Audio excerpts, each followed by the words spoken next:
Hello, good morning. मैं आज आगे चीज़ें शेयर करने से पहले एक सवाल है। आपका फोकस स्पैन क्या है? आपका फोकस स्पैन यानी आपकी जो ध्यान की क्षमता है किसी भी चीज़ पर नॉन स्टॉप, यानी फोकस यानी कि ability to concentrate on any single object. तो दोस्तों, जैसा कि आपने देखा था कि मेरी जो प्रीवियस जो मैं लाइव हुआ जो मेरी वीडियोस हुई, तो वो सारा फोकस किलर पे था। फोकस किलर पे था और मोटा मोटा देखा गया है कि 11 से 12 जो है वो फोकस किलर ऐसे फैक्टर्स हैं। उससे भी बड़ी बात कि अभी जो रेसेंटली जो रिसर्च हुआ 2022 में, ये पाया गया कि हमारी जो फोकस एबिलिटी है, फोकस स्पैन है, वो गोल्ड फिश और मंकी से भी कम हो गया है। राइट? ये ऐसा क्यों हो रहा है? इतने सारे डिस्ट्रैक्शंस हैं, हमारी लाइफ में कि धीरे धीरे हम अपने में ही नहीं रहे। फोकस स्पैन की बात की जाए तो देखा जाए एक छोटे बच्चे में कम होता है। आपने देखा है कि एक छोटा किड्स होता है, वो जब भी उससे हम बात करते हैं या वो थोड़े समय के बाद भटक जाता है। राइट? लेकिन जैसे जैसे हमारी एज बढ़ने लगती है, तो हमारा फोकस स्पैन यानी हम किसी भी चीज़ों को सोचने समझने की क्षमता हमारी जो है वो बढ़ने लगती है। जैसे ही हम यौवन अवस्था में जाते हैं तो हमारे अंदर ध्यान यानी फोकस घटने लगता है, और शायद इसीलिए कहा गया है कि आप बड़े होकर आप ज़्यादा कुछ कर नहीं सकते। बहुत एक मिथ है। हालांकि इस मिथ को जब मैंने चीज़ों को जाना समझा, थोड़ा मेरा भी फोकस यहाँ वहाँ हो रहा है। उसका रीज़न है कि मैं रोड पे चल रहा हूँ और यहाँ गाड़ियाँ भी आ जा रही हैं, तो हाँ, उसके लिए हमें जो है माफ़ करिएगा, क्योंकि मुझे उनका भी ध्यान रखना है। राइट? तो फोकस की बात कर रहे थे। तो ये जो मिथ है कि एक समय के बाद में आपका ध्यान ज़्यादा नहीं रहता है, या ये ट्रू है अप टू सर्टेन एक्सटेंट, लेकिन हम जो है फोकस को बढ़ा सकते हैं। आज इतने फैक्टर्स हैं और जैसे जैसे हमारी एज बढ़ने लगती है और हम इतना सारा इमोशनल पॉइजन अपने अंदर रखे हुए हैं कि हमारा जो है फोकस ख़त्म होने लगता है। और लाइफ में सबसे ज़्यादा सफलता के लिए, जैसा मैं मेरी प्रीवियस वीडियो में भी बोला हूँ, सफलता के लिए अगर सबसे ज़्यादा कोई फैक्टर है, कोई एबिलिटी है हमारे अंदर बड़ी सफलता के लिए, जैसा टॉपिक में आपने देखा है, तो वो है फोकस। और फोकस ऑफ कोर्स ब्रेन से शुरू होता है, शरीर के हर हिस्से तक जाता है।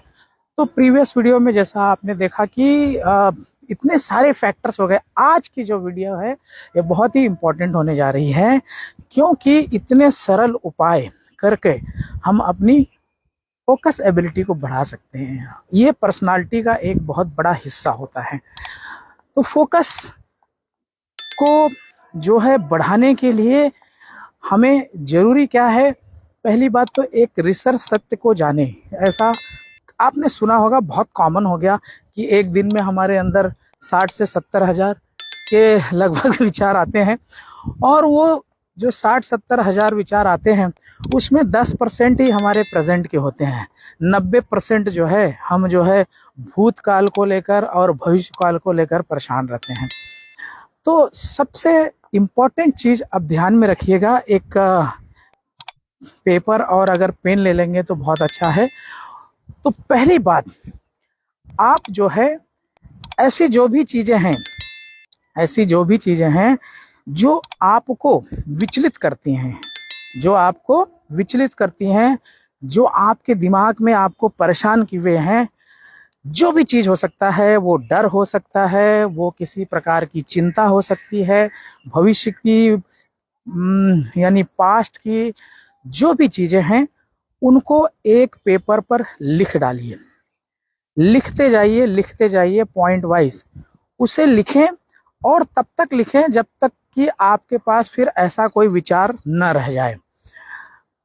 ये बहुत जरूरी है, क्योंकि जब आप कोई चीज़ लिखते हैं, जब कोई चीज आप पेपर पे लिखते हैं तो वो ब्रेन से आपके हाथों की उंगलियों द्वारा उस पेपर पर छपता है, राइट। उस पेपर पर छपने का मतलब हमारे इतने न्यूरॉन्स ऑलरेडी उसमें एक्टिव हो गए हैं। और दोस्तों एक और बहुत ही इम्पॉर्टेंट चीज ऐसी है, रिसर्च कहता है कि जब आप कोई चीज किसी चीज को पेपर पर लिखते हैं ब्रेन को खाली करना, डीक्लटरिंग ऑफ आवर थॉट्स जो हमारे ब्रेन में हमेशा काम कर रहे हैं, तो जैसे वो पेपर पर उतार देते हैं आपका ब्रेन जो है खाली खाली सा हो जाता है और आपके अंदर क्रिएटिविटी के लिए आपका ब्रेन तैयार होने लगता है, नई उत्साह के लिए, क्योंकि वो चीजें उतर गई। अब आपने पेपर पर उसे उतार दिया, अब यहाँ पे गौर कर उसके बाद क्या, जैसे ही आपने उसे पेपर पर उतार दिया, अब क्या करें, वो सारे पॉइंट्स को, जो भी आपका डर है, चिंता है, चाहे वो बीमारी की बात हो, चाहे आप एग्जाम की बात हो, चाहे नौकरी की बात हो, चाहे किसी से जो आप डरते हैं, जो आपका दुश्मन है, अगर उसकी बात है, तो इसके बाद में जो पॉइंट्स आपने लिखे हैं, राइट, जो पॉइंट्स आपने लिखे हैं उन पॉइंट को, पहला चीज कि जिस पे आपका कंट्रोल नहीं है, जिस पे आपका कंट्रोल नहीं है, आपके कंट्रोल के बाहर है, आप कुछ नहीं कर सकते, उन पॉइंट्स को क्रॉस कर दीजिए, यानी कट कर दीजिए।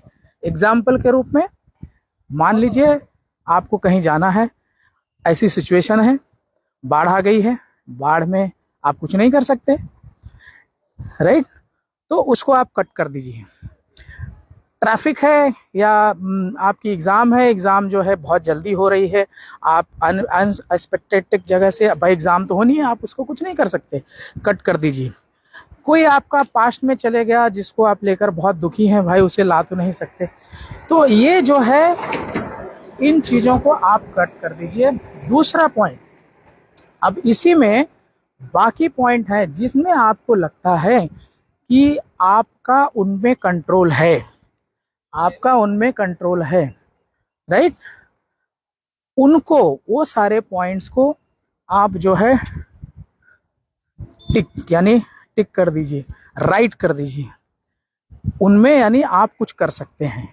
एग्जाम्पल के रूप में बरसात होने लगी है, बरसात बहुत हो रही है, जैसे मैं बहुत लॉन्ग टर्म, शॉर्ट टर्म, ऐसे बहुत सारे हमारी चिंताएं होती हैं, तो जैसे कि बरसात हो रही है तो बहुत मूसलाधार वर्षा हो रही है, तो उसके लिए आप जो है, आपके बरसात हो रही है, आपके कंट्रोल में नहीं है, लेकिन आप छाता लेकर जा सकते हैं, तो आपके कंट्रोल में है ना, तो इसे आप जो है टिक कर दीजिए, राइट। तो अभी आपने इस प्रकार से अपने जो आपके फोकस, यानी जो आपके मन में चिंता का विषय बना हुआ है, उसे दो कैटेगरी में बांट दिया, राइट। अब जो है नंबर 3 क्या करना है, जिनमें आपका कंट्रोल है, जिनमें आपका कंट्रोल है, यानी जिसे आपने टिक किया है, जिसे आपने टिक किया है, ऐसे पॉइंट्स को एक दूसरे पेपर में लिख ले, ध्यान में रहे, और ये बहुत ही इफेक्टिव काम करता है। मैं कुछ आगे भी बताऊंगा कि कैसे ये, इसे मैंने किया जाने अनजाने में और बहुत बढ़िया मेरे लिए काम किया। तो जिस पे मेरा कंट्रोल है उसको मैंने टिक किया और उसे एक दूसरे पेज पे लिख लिया और अपने पास रख लिया। जो सारे पॉइंट्स ऑलरेडी हमने क्रॉस मारा था, उसमें टिक वाले भी, लेकिन क्रॉस वाले जितने पॉइंट, जो टिक वाले पॉइंट्स हैं वो हमने लिख लिए दूसरी जगह और अपने पास रख लिए। जिसपे हमने क्रॉस मारा था उस पेपर को कई टुकड़े में फाड़ दें, कई टुकड़ों में फाड़कर उसे गाड़ दें, या फिर फ्लश होगा, फ्लश में उसको मतलब फ्लश कर दें, राइट। अगर सेफ जगह हो तो जला भी सकते हैं। आपके ब्रेन, सबकॉन्शियस, अवचेतन मन को अपने आप पता चल जाएगा कि वो चीजें निकल गई। ये तो रही बात है डीक्लटरिंग। अब आते हैं इससे भी इंपॉर्टेंट चीज कि जिन चीजों को आपने जो है राइट किया था, जिन चीजों को राइट किया था उस पे काम करना है। उसे आप जो है प्रायोरिटाइज करें और थैंक्स टू स्टीफन कोवेस, अगर उनकी बुक आपने पढ़ी होगी तो सर्कल ऑफ कंसर्न और सर्कल ऑफ इन्फ्लुएंस, ये दो चीजें ध्यान में रखिएगा। अब जो जो आपके बस में है, लेकिन ज्यादातर लोग जो अपने के बस में हैं उस पर भी क्या करते हैं वो मैं बता रहा हूं। Circle of influence, circle and और circle of concern. Circle of concern क्या होता है? फॉर एग्जाम्पल, जैसे आप ट्रैफिक में फंस गए हैं, ट्रैफिक में आप फंस गए हैं और उसके बाद में ट्रैफिक में फंसने के बाद में होता क्या है कि लोग उल जुलूल बातें करने लगते हैं, है ना, या कोसने लगते हैं किसी न किसी को। और इससे होता क्या है, ये उनका सर्कल ऑफ कंसर्न है। ट्रैफिक हो गया, आपका इस पे कंट्रोल नहीं है। लेकिन सर्कल ऑफ इन्फ्लुएंस क्या होता है, जो सक्सेसफुल लोग हैं उस पे ध्यान देते हैं कि भाई अभी ट्रैफिक हो गया, मेरे पास कोई ऑप्शन है क्या, कोई विकल्प है, नहीं है। तो उस समय वो या तो कोई अच्छी बुक पढ़ने लगते हैं जो अक्सर अपने साथ रखते हैं, अगर वो भी नहीं है तो या कोई अच्छी मोटिवेशनल म्यूजिक सुनने लगते हैं। यानी वो सिचुएशन को कोसने की जगह उनका जो है सर्कल ऑफ कंसर्न जो होता है उस पे काम करने लगते हैं, राइट। ऐसे बहुत सारे हादसे हैं जो आप देख सकते हैं कि जब आप ऐसी सिचुएशन में आए जिसपे आपका बस नहीं हो और आप सर्कल ऑफ जो है ना, सर्कल ऑफ कंसर्न में माथा फोड़ने की जगह सर्कल ऑफ इन्फ्लुएंस जो आपके बस में है उस पे काम करना शुरू करें, और बहुत प्रोडक्टिव काम करता है। मेरा एग्जांपल मैं बता रहा हूँ, मैं बॉम्बे में रहता हूँ और बॉम्बे की लोकल ट्रेन का सबको पता है, और मुझे डेली ट्रैवल करना पड़ता है लगभग 1.5 से 2 घंटे आने और जाने का। इसलिए जब मैं सर्कल, और भीड़ इतनी कि मतलब 1-1.5 घंटे ट्रेन में ट्रैवल करना, क्या कर सकते हैं आप, हाँ खड़ा होने के लिए मिल जाता है, लेकिन 1.5 घंटे मैंने देखा कि मेरे पास समय है। और मैंने बहुतों को देखा कि वहाँ पे लोग वीडियो और ये सब जो है मोबाइल पे स्क्रॉल करते रहते हैं। और जब इस चीज़ को मैंने जाना कि सर्कल ऑफ, और वहाँ पे बहुत झगड़े होते हैं, बहुत धक्कम धुक्की होती है।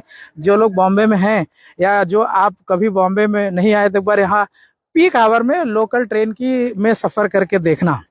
तो उसमें देखा 1.5 घंटे मेरे पास आने के, 1.5 यानी 3 घंटा मेरा समय भीड़ में जाता है। तो सर्कल ऑफ जो कंसर्न है वो मेरे लिए तो तकलीफ वाली बात थी, लेकिन सर्कल ऑफ इन्फ्लुएंस में मैंने देखा कितना समय मेरे पास रहता है। मैंने जो है वेलिंगकर में MBA जो है hybrid, it's as good as regular, और वो मैंने उस समय मैंने वहाँ यूज़ करना चालू किया, क्योंकि आपको ऑनलाइन सारे लेक्चर, रिकॉर्डेड लेक्चर आपको अटेंड करने होते हैं, बुक पढ़नी होती है, आपको एग्जाम देने होते हैं, आपको थियरी, आपको रिसर्च करना है, तो सब कुछ करना होता है। थैंक्स टू ये सर्कल ऑफ कंसर्न की वजह से 48 हाँ 2 साल से ज़्यादा हो गए, 49 ईयर्स की एज में मैंने वो मेरा PGDM यानी वो MBA ही का एडवांस वर्जन है, IIM वगैरह PGDM ही देते हैं, उसे जो है फ्लाइंग कलर से पास किया। और पास करने का मतलब वो जो मेरा पैशन था, जो मुझे सीखना था, उन चीज़ों को सीखा। बिजनेस एडमिनिस्ट्रेशन में मैंने जो है वो मेरा स्पेशलाइजेशन हुआ। तो माय डियर फ्रेंड्स, इसलिए मैं बता रहा हूँ कि ये कुछ जानकारियाँ जो है हमारी लाइफ में बहुत बड़ा बदलाव लाती हैं। इसके पहले मैं यही सुनता था, अरे आपकी जो है जो कॉलेज में जो पढ़ लिए ज़िंदगी में आप पढ़ नहीं सकते। It is not true.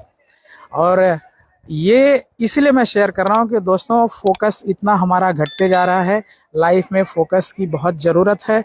अगर आप फोकस करने में सक्षम नहीं हैं तो हमारी पर्सनालिटी बहुत वीक होने लगती है। तो ये जो मैंने जो टिप्स शेयर किए, ये फोकस को बढ़ाने के लिए, इसके पहले की वीडियो में है फोकस किलर क्या होता है उसके बारे में है। आने वाली और वीडियोस में और सारी मैं ऐसी सिंपल टेक्निक बताऊंगा। जो मैंने बताया इसे आप जरूर करिएगा और आप कमेंट करिएगा। आप मुझे अगर फेसबुक पे देख रहे हैं तो मेरा वहाँ यूट्यूब का लिंक है, उस पर आप क्लिक करें, और आपको वैल्यू एडिशन लगता है तो प्लीज़ आप शेयर भी करें। Sharing is caring, right. और अभी तक आप मेरे साथ इस वीडियो में हाँ सॉरी, अगर आप YouTube पे देख रहे हैं तो मेरा Facebook का लिंक है, वहाँ पे मेरे साथ हो सकते हैं। YouTube पे मैं वीडियो और थोड़ा एडिट करके डालता हूँ, तो उसका भी लिंक दिया हुआ है। आप अभी तक मुझे देख रहे हैं, इसके लिए आपका बहुत बहुत शुक्रिया। Thank you so much. Bye bye, take very good care of your self. Bye.